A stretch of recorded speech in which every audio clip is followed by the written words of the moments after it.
I'm Vladimir from developer Foxy Voxel, and today I'd like to introduce you to Going Medieval, our new colony building simulator launching soon in Steam Early Access.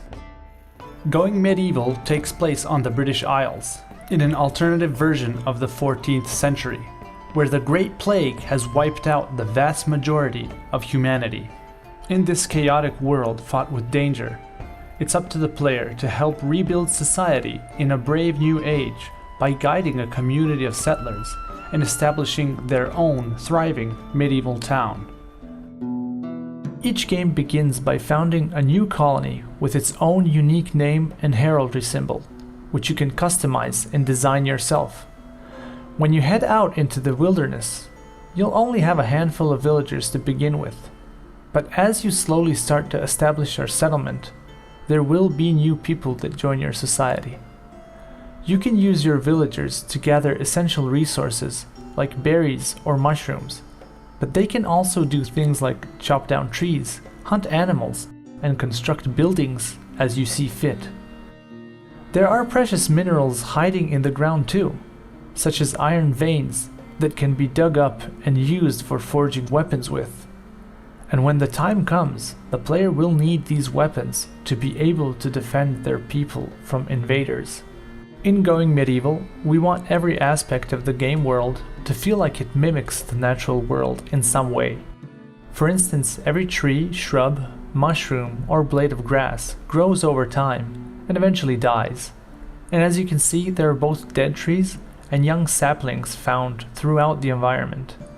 By selecting a tree, you can even see how many days need to pass before you can harvest the maximum amount of resources from it, which in this case is lumber and sticks, which are very useful.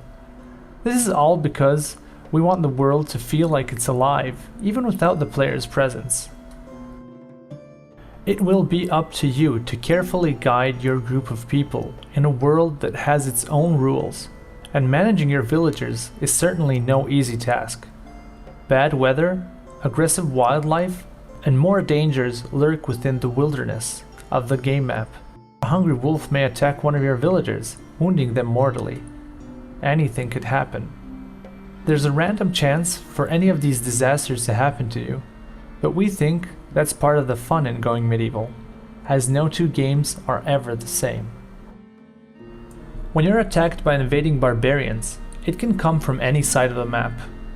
So it's essential that the player builds a dependable fort or stronghold, which can protect the people of their colony. In Going Medieval, you can construct multi-level buildings, floor by floor, using a very simple and intuitive construction system. Whether it's creating winding caverns or a sprawling castle, you can design and build your settlement however you like. Wall by wall, brick by brick, the game is fully customizable. You'll also need to craft weapons for your villagers to use. The player starts out with some basic items already, such as a short bow or spear. You'll be able to arm your people right away, but as time goes on, you will need stronger and better weaponry in order to defend your colony. There are many resources at your disposal, including lumber, iron, and limestone, but knowledge is also an important resource in Going Medieval. Villagers with a high enough intellectual skill will be able to produce chronicles and other tomes of knowledge, which can be used to unlock new items and technology for your settlement that may help you defend your people or produce new resources. For example, by unlocking a smokehouse, you can preserve food, meaning that food can last much longer without spoiling. Or by learning how to wield steel, you'll be able to forge new weapons that are stronger and more durable than standard iron swords. Throughout the game, you will encounter events that pop up from time to time. Sometimes, they're welcome encounters, like a new villager arriving, or a visiting merchant that would like to trade with you. But in other instances, you may receive aggressive demands from barbarians, or find an escaped slave in need of your help.